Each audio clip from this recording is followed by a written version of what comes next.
Esta es una producción de Grupo Fórmula. Encuentra más contenido como este en radioformula.mx. Sigamos hablando sobre este asunto de los virus, las pandemias, las epidemias. Mucha gente a veces no entiende la diferencia entre una epidemia y una pandemia, Joaquín. Así es. Una epidemia es vamos a decir, es un virus que ataca a miles, a cientos de miles de personas. En una zona. En una zona determinada y que empieza a tener una transmisibilidad alta por la movilidad que hay. Una de las cosas que estamos viendo en esta época es que... ¿Y la pandemia qué es? La pandemia es una epidemia, pero en proporciones, en una escala enorme. Global. Que ya no está limitado a un y territorio. Y estás hablando en el orden de los millones de seres humanos afectados y de una morbilidad muy alta. Es decir, las personas que han padecido pandemias a lo largo de la historia, estás hablando de cifras impresionantes. Por ejemplo, la viruela. La viruela mató a 300 millones de seres humanos, por ahí del año 10.000 después de Cristo, y tenía ¿cómo que el 10.000? 10.000. Porque apenas estamos en 2020. Cierto. Es la sección de ciencia. Sí, de ciencia. Estamos ya en el futuro. Sí. Y tenía una tasa de sobrevivencia del 30%. En el año 1000. En el año 1000, decir, ¿verdad? Sí. Después tenemos el sarampión, 200 millones. Wow. Después tenemos la gripe española, que se pegó muy fuerte en México en la época de la Revolución, y aquí fueron de 50 a 100 millones. Mató a más gente esta llamada gripe española, sí, que es el famoso virus H1N1. Una variante de la cepa, H1N1. Sí. Mató a más gente que todos los muertos de la Primera Guerra Mundial. Sí, no.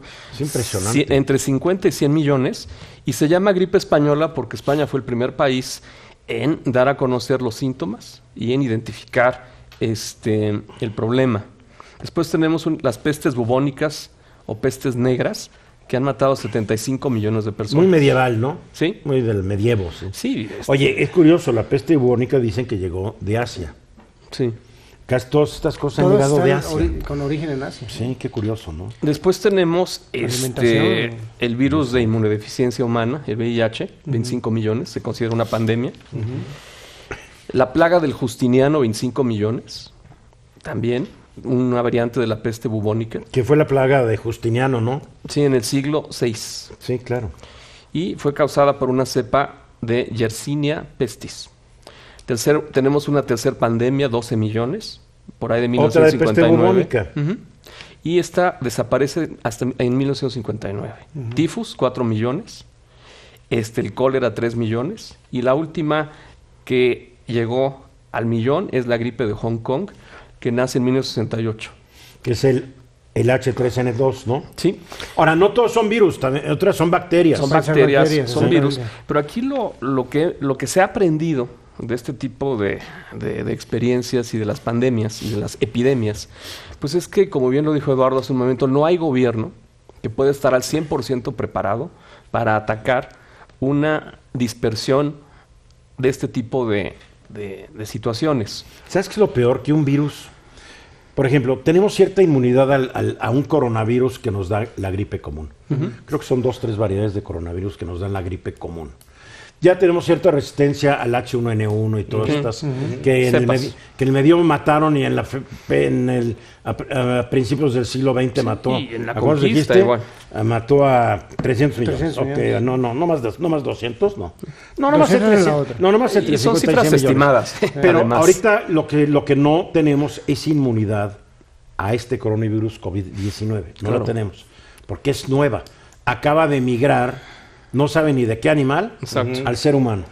Así es. Es desconocido realmente. Fíjate y una cosa curiosa de los datos que nos compartes, Joaquín, es que a más población, menos muerte. Es decir, en el transcurso del tiempo hay más personas en la Tierra, en el mundo, y las pandemias que ha habido han pegado proporcionalmente, están dando. Porque hay más sanidad, hay medicamentos. Es a lo que iba, ¿no? Hay un control mejor de los temas sanitarios. Ve cómo peleaban contra la peste bubónica, ¿no?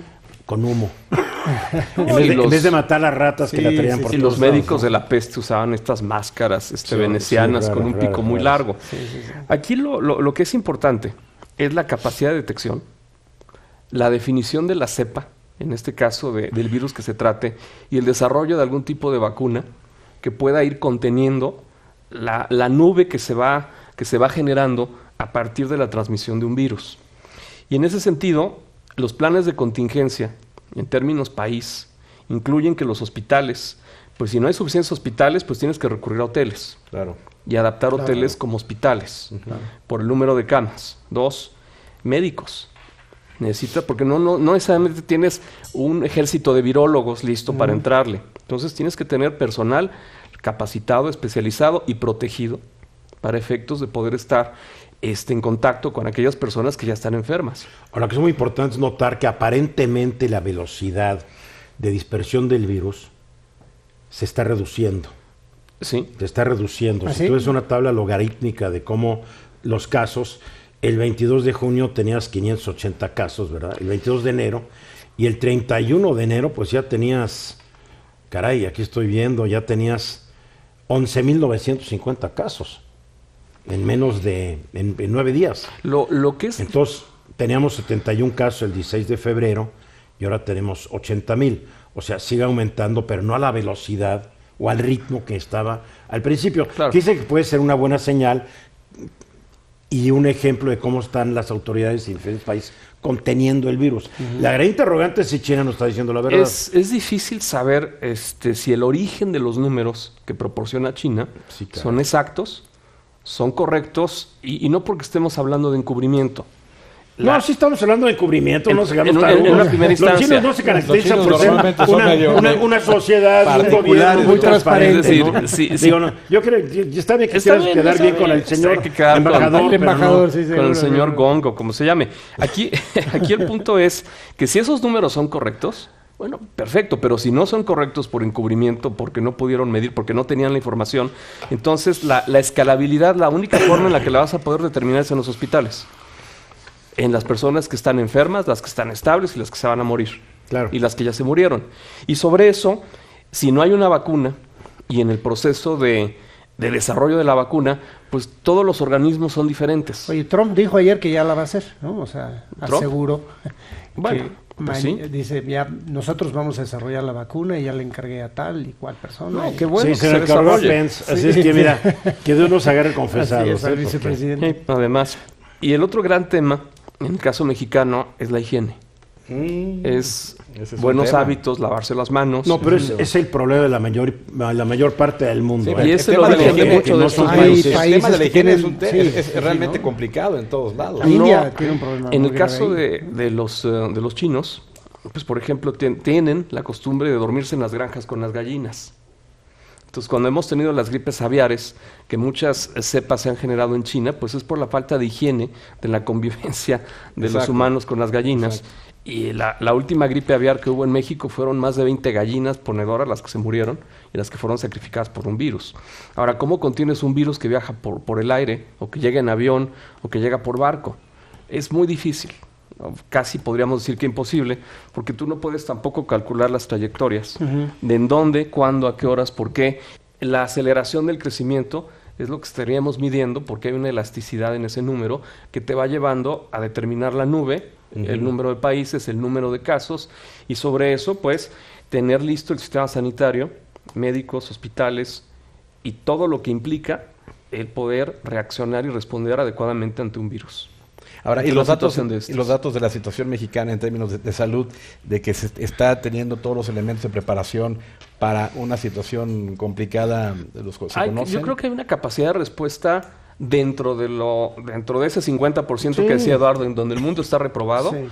para anticipar y para México poder siempre ha para tenido buena identificar. capacidad de respuesta. Para sanitaria, identificar. sí. Y no hay De- que olvidar que de los 52 países que ahorita ya están afectados, los muertos se dan en 10.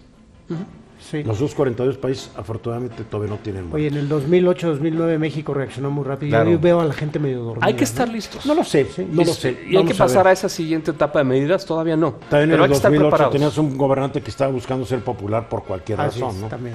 Está bien, también cuenta. un virus no Mensajes y regresamos. Esta fue una producción de Grupo Fórmula. Encuentra más contenido como este en radioformula.mx.